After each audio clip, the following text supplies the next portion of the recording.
Baik, bismillahirrahmanirrahim. Assalamualaikum warahmatullahi wabarakatuh. Jadi sebelumnya terima kasih atas kesempatan yang diberikan. Di sini kan saya memperkenalkan diri terlebih dahulu. Kami dari kelompok 5 dengan saya sendiri beranggotakan nama saya Muhammad Maulana dengan NIM akhir 045 dan anggota kelompok 5 selain saya yaitu Viana Nabila dengan NIM akhir 058 dan juga Aurelia Fitriani dengan NIM akhir 062. Jadi pada kesempatan kali ini kita akan membahas terkait anatomi batang secara menjelimus, karena kemarin kita sudah membahas terkait bagaimana sih anatomi batang, kayak ada prokambium, terus ada juga parenkim atau ada apa bagian dasar kayak seperti itu. Jadi kita akan membahas secara rinci terutama di bagian kambium gabus. Jadi sebelum kita masuk ke materi kambium gabus, kita perlu tahu dulu apa sih dari definisi dari kambium gabus itu. Jadi bisa dilihat seperti pada yang ada di gambar bahwa jaringan gabus adalah jaringan yang tersusun dari sel-sel gabus yang terbentuk memanjang. Jaringan gabus berfungsi untuk melindungi jaringan lain yang terdapat di bawahnya agar tidak terlalu banyak kehilangan air. Sel gabus dapat ditemukan di permukaan luar batang. Jadi sesuai dengan artinya atau definisinya, jadi posisi sel gabus itu berada di paling luar. Fungsinya untuk melindungi sel-sel yang ada di bawahnya atau di dalamnya, dan juga melindungi tumbuhan dari kekurangan atau kehilangan terlalu banyak air.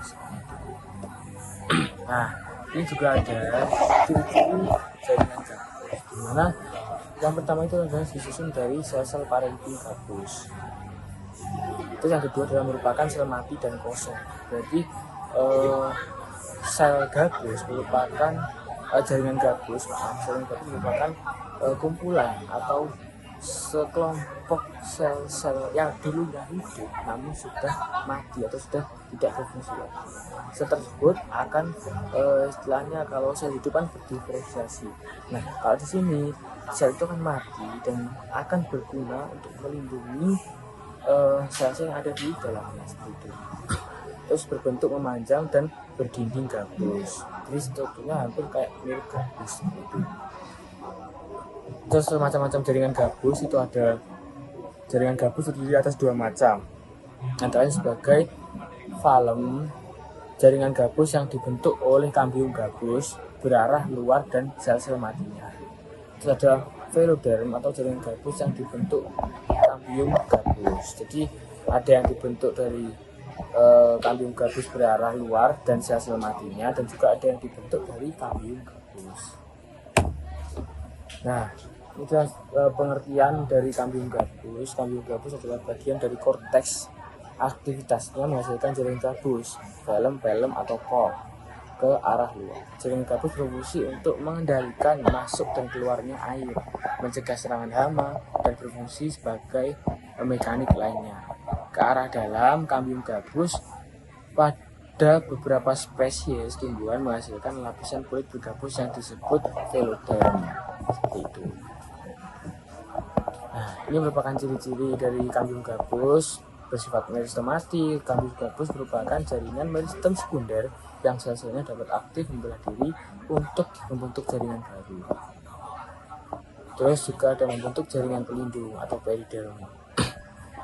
Ini ada arah luar atau velum, dan juga arah dalam yaitu veloderm.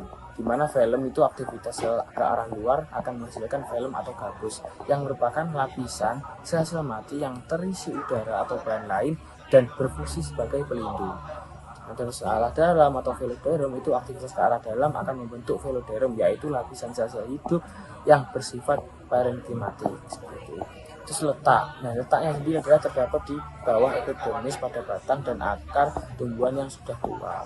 Terus fungsinya seperti yang kita udah bahas tadi, fungsinya itu adalah melindungi dari kehilangan air yang berlebih, terus serangan hama dan patogen-patogen, dan juga serangan dari cedera mekanis seperti kayak hantaman angin, terus ada juga dari hewan-hewan, terus ada juga misal terjadi gesekan dari pohon tumbang seperti itu.